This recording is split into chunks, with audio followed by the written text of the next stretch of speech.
Hi learners, Kerala SET ഹിസ്റ്ററിയിലെ unit 1 historical research എന്നുള്ള ഭാഗത്തു നിന്നുള്ള ഒരു PYQ നോക്കിയാലോ. ചോദ്യം ഇതാണ്: in historical research most often refers to an.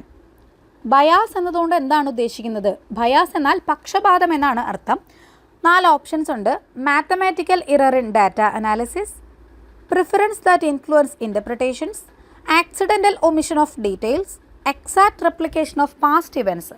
Mathematical error എന്ന് പറഞ്ഞു കഴിഞ്ഞാൽ സാഖ്യാപരമായിട്ടുള്ള പിഴവാണ്. ഡാറ്റ അനാലിസിസിൽ വരുന്ന സാഖ്യാപരമായിട്ടുള്ള പിഴവ്, ഏതെങ്കിലും സ്റ്റാറ്റിസ്റ്റിക്സ് ഒക്കെ ആഡ് ചെയ്യുമ്പോൾ വരുന്ന മിസ്റ്റേക്കാണ്. ദെൻ ഓപ്ഷൻ ബി എന്ന് പറയുന്നത് എന്താണ്? Preference that influence interpretations. അതായത് നമ്മളുടെ വിശദീകരണത്തിനെ നമ്മളുടേതായിട്ടുള്ള പ്രിഫറൻസ് ഇൻഫ്ലുവൻസ് ചെയ്യുക എന്നുള്ള കാര്യം.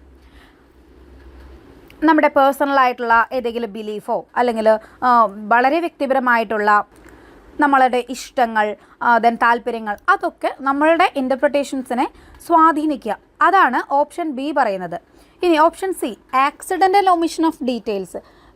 വസ്തുതകൾ നമ്മൾ അബദ്ധത്തിൽ വിട്ടുപോവുക, ആഡ് ചെയ്യാനായിട്ട് വിട്ടുപോവുക. Option D, exact replication of past events. Past ഇവൻറ്റ്സിന് അതുപോലെ തന്നെ അതിൻ്റെ ഒരു റെപ്ലിക്കേഷൻ ഉണ്ടാക്കിയെടുക്കുക എന്നുള്ളത്. ഇതിലേതായിരിക്കും ശരിയായിട്ടുള്ള ആൻസർ? ഓപ്ഷൻ ബി ആണ് അല്ലേ, പ്രിഫറൻസ് ദാറ്റ് ഇൻഫ്ലുവൻസ് ഇൻ്റർപ്രിട്ടേഷൻസ്. അതാണ് നമ്മുടെ ശരിയായിട്ടുള്ള ആൻസർ വരുന്നത്. ജസ്റ്റ് ഒരു എക്സാമ്പിൾ കൂടി പറഞ്ഞു തരാം. അതായത് മിഡീവൽ ഇന്ത്യൻ ഹിസ്റ്ററി നോക്കുമ്പോൾ അതിൽ അക്ബർ ചക്രവർത്തിയെക്കുറിച്ച് 2 ഹിസ്റ്റോറിയൻസ് അബുൾ ഫസലും അബ്ദുൾ ഖാദർ ബദൗനിയും വർക്ക് ചെയ്തിട്ടുണ്ടല്ലേ. എന്നാൽ സെയിം ഇവൻറ്റുകളെ തന്നെ ഈ 2 പേരും 2 വ്യൂ പോയിന്റിലാണ് ഇൻ്റർപ്രറ്റ് ചെയ്തിട്ടുള്ളത്. അബുൾ ഫസൽ അക്ബറിൻ്റെ ഉറ്റ സുഹൃത്തും കോർട്ട് ഹിസ്റ്റോറിയനും ആയതുകൊണ്ട് തന്നെ അക്ബറിൻ്റെ പ്രകീർത്തിച്ചുകൊണ്ടുള്ള ഒരു വർക്കാണ് അബുൾ ഫസലിൻ്റെ വർക്ക്. എന്നാൽ ബദൗനി അക്ബറിനെ ക്രിട്ടിസൈസ് ചെയ്തിട്ടാണ് ഓരോ ഇവൻറ്റുകളും ഡിസ്ക്രൈബ് ചെയ്തിട്ടുള്ളത്. ഇത് 2 ഹിസ്റ്റോറിയൻസിൻ്റെയും പേഴ്സണൽ ബയാസിനെ ഡിപ്പെൻഡ് ചെയ്തിട്ടാണ് ഇരിക്കുന്നത്. ശരിയല്ലേ?